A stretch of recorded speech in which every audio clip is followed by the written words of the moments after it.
Hey, everyone, and welcome back. We're diving into something pretty incredible today. The world of AI and, the Nobel Prize. Oh, yeah. They've kind of collided this year, and it's really, really fascinating. Yeah. So we've got two Nobel Prizes, actually. One in physics and one in chemistry. Right. That have been awarded to researchers whose work really features AI very prominently. Yeah, that's a big deal, I A think. huge, huge deal. Like everybody's talking about it. So Definitely a lot of buzz. exactly. Yeah. So let's unpack this a little bit. We've got Demis Hassabis and John Jumper from Google DeepMind. Right. They received the chemistry Nobel. Wow. And then we have Geoffrey Hinton and John Hopfield. They were awarded the physics Nobel. Yeah. All for groundbreaking work in AI. It is groundbreaking. It's really kind of I don't know if turning point is the right word, but it is getting a lot of attention. Yeah, and I think that's why everybody's talking about it, right? Yeah, yeah. And I think it's kind of interesting. Yeah. Even Eleanor Drage, who's a researcher at Cambridge University, she joked that everybody's wondering who's going to get the next AI Nobel Prize. Like, will it be for peace? That's hilarious. Yeah, it really highlights just how much AI is influencing different scientific disciplines these days. Totally. So, we talk about this a lot. Right. With new technologies, you get a lot of hype. Like, when graphene came out, everybody was talking about graphene. It was going to change the world, right? It was going to change the world, but I'm not using a lot of graphene products these days. Well, I know. I was expecting graphene iPhone by now. Right, exactly. Yeah. So is there a concern with all this buzz around AI that we're not going to see that real-world impact that maybe we think we're going to see? Yeah, there's definitely that concern. I mean, Matt Hodgkinson, who's a specialist in research integrity, he's worried that researchers might kind of just jump on the AI bandwagon. Oh, interesting. Without really thinking about it, like really understanding what it can and can't do. Right. And it's important to remember AI is a tool, just like any tool. It can be used well or it can be used poorly. Absolutely. Yeah. So let's get into specifics a little bit. Yeah, let's do it. One of the projects that really caught my eye is the work of David Baker at the University of Washington. Okay. His research contributed to the Chemistry Nobel Prize, and he spent decades working on this problem of protein structure prediction. Yeah. Which is super complex. Extremely complex. And now AI is helping to solve that. That's right. So for those of us who don't have a background in biochemistry, can you break down why this is such a big deal? Sure. So imagine you're trying to solve this massive 3D jigsaw puzzle with millions of pieces. And the pieces are constantly moving and changing shape. Oh, wow. That's kind of what protein structure prediction is like. Really? But now, thanks to these advances in AI, and in particular this program called AlphaFold 2 from Google DeepMind, we're starting to see some real breakthroughs in this field. That's incredible. And this Nobel win for Baker and his team in conjunction with DeepMind's work, it really shows just how powerful it can be when you combine dedicated scientific work with this cutting-edge AI technology. That's a great analogy, by the way. Oh, thanks. I think it really helps to kind of understand how complex this problem is. So now I'm wondering, are all these Nobel Prizes going to make scientists just flock to AI? That's a good question. Simply because it's Nobel-worthy now. Right. I mean, who doesn't want a Nobel Prize? Exactly right. Julian Tegelius, an AI researcher at NYU, he suggested that scientists are just like anyone else. They often follow the path of least resistance. Sure. And these Nobel wins might make AI seem like the easiest way to get, the big win. Big results, big funding. Exactly. So if everybody starts chasing this AI trend, is that going to start affecting the types of scientific questions that we're asking? Yeah, I think it's possible. Yeah, and how research is actually conducted. Yeah, there's definitely a risk that the focus might shift too much towards simulations and just kind of incremental advances, rather than, going for those really groundbreaking new theories and data. Instead of pushing the boundaries. Exactly. It's like we might end up focusing on optimizing the tools that we have. Right. Instead of asking, are we using the right tools in the first place? Oh, that's a good point. Right. And it makes me wonder, if we get so reliant on these AI tools, could we actually be limiting the scope of scientific exploration? It's a valid concern. Yeah, and this leads to another concern, right? Oh, yeah.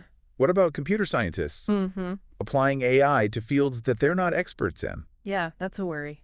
Is there a risk that they might oversimplify these complex problems? For sure. Or miss some crucial nuances? Absolutely. Even Tegelius, who, he's an AI guy, he admitted that he's been tempted to, AIify other scientific fields. Right. But he realizes that domain expertise is super important. Yeah. You can't just throw AI at a problem and expect it to, magically solve everything. Yeah, you have to understand the problem. Exactly. It's like trying to write a symphony without knowing anything about music theory. You might get some noise. You'll get something, but it's not going to be a masterpiece. Right. And speaking of domain expertise, Yeah. Hassabis, who we mentioned earlier, he's a great example of how understanding a field can really drive AI research forward. Yeah, he's a neuroscientist by training. Wow. And he's used that knowledge to make some really significant advancements in AI. So it seems like the key takeaway here is that while AI has immense potential, it needs to be approached thoughtfully and strategically. For sure. We need to be mindful of the potential pitfalls, Right. like hype-driven research and lack of domain expertise. Absolutely. But we also need to embrace the incredible possibilities that AI offers. I completely agree. So let's shift gears a bit and talk about another fascinating aspect of this AI revolution. Okay. The potential shift in the approach to scientific research itself. Oh, interesting. Hassabis has observed that AI is becoming more engineering-driven, so it might be moving away from its roots in understanding the brain. So what implications could this have for the future of AI and science in general? Well, that's a question that really gets to the heart of what AI is and how it relates to human intelligence. Yeah. As we kind of, go further down this road of AI, Yeah. and it becomes more about the engineering and less about understanding the brain. Right. Is there a risk that we're kind of, losing the forest for the trees? Oh, you mean like we get so caught up in building these efficient algorithms Exactly. that we forget to ask those fundamental questions about consciousness, Right. creativity, Yeah. what it actually means to be intelligent. Yeah, exactly. Like we focus so much on the how that we kind of forget about the why. I like that. So are we saying that we could end up with AI that's like super powerful, Potentially. but doesn't really understand what it's doing? It's possible. It's like, a sophisticated mimicry without any real comprehension. Right. And then that leads to a whole other set of questions Right. like, if we develop these AI systems that can actually make scientific discoveries independently, how are we even going to understand those discoveries Right. if they're based on principles that we can't even comprehend? It's a really interesting thought, isn't it? It's a little bit unnerving. It is a bit. It's like we're handing over the reins of scientific progress to something that we don't fully understand. Yeah. But also exciting at the same time. Oh, absolutely. It's both. It really highlights the need for, dialogue and critical thinking. For sure. As we move forward with all of this, we want to make sure that AI is a tool that serves humanity, Right. not the other way around. Absolutely. So speaking of AI serving humanity, Yeah. let's talk about something positive. Okay. Hassabis and his team at DeepMind, they've made AlphaFold 3, Right. their protein structure prediction tool, Uh-huh. freely available to the scientific community. That's amazing. I know it's incredible, and this open access approach could really accelerate discoveries across many different fields. Oh, for sure. I mean, think about the possibilities for medicine materials, science, Yeah. all sorts of things. If everyone has access to this technology, it's really inspiring to see that kind of collaboration. It really gives me hope that AI can be a force for good, that we can use this technology to tackle some of the world's biggest problems. Absolutely. But like any powerful tool, Right. there are potential downsides as well. Of course. So what are some of the concerns about AI becoming so central to scientific research? Well, one thing that worries me is this potential for AI bias Okay. in the types of research that get funding and attention. Interesting. If everyone thinks that AI is the key to unlocking these big discoveries, Right. then research areas that don't really lend themselves to AI might be left behind. Oh, that's a good point. Oh, We need to maintain a balanced approach. exactly. We don't want to put all our eggs in one basket. What if we miss out on other valuable avenues of research Right. just because they don't fit into this AI paradigm? Yeah, exactly. We need to remember that AI is one tool among many, Yeah. and it shouldn't overshadow the value of other approaches and methodologies. So as we wrap up our deep dives into this very complex and fascinating topic, what are some key takeaways for our listeners?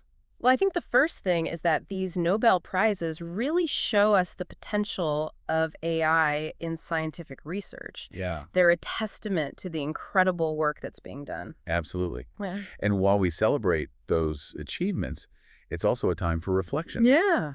We need to have these open conversations You're about right. the benefits and the risks of AI in science. Absolutely. Got to make sure that it's used ethically and responsibly. Sure. And these conversations shouldn't be limited to just the scientific community. No, I think everybody needs to be involved in this. Yeah, because AI is already a part of our everyday lives. Yeah. And as it gets more powerful and more pervasive, we really need to think about its role in society. Absolutely. So for our listeners out there, Yeah. if AI does become this dominant force in research, how might that change the types of questions that scientists ask, the answers they seek, and ultimately our understanding of the world?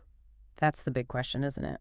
Well, it's interesting to think about, one possibility is that we might see a shift towards more data-driven science Okay. because AI is really good at, analyzing huge amounts of data Right. and finding patterns that we as humans might miss. So that could lead to, new discoveries Yeah. that we wouldn't have been able to make before. So it's like having this, super-powered research assistant Exactly. that can go through all this data and point us in the right direction. That's a great way to put it. But of course, there's a potential downside, too. Right. What's that? Well, we could become too reliant on AI Okay. and develop a kind of tunnel vision where we only focus on what the AI tells us. Well, that's interesting. So we can actually miss out on some important things. Exactly. We need to Yeah. remember that AI is just a tool. It's not a replacement for human intuition and creativity. And critical thinking. Exactly.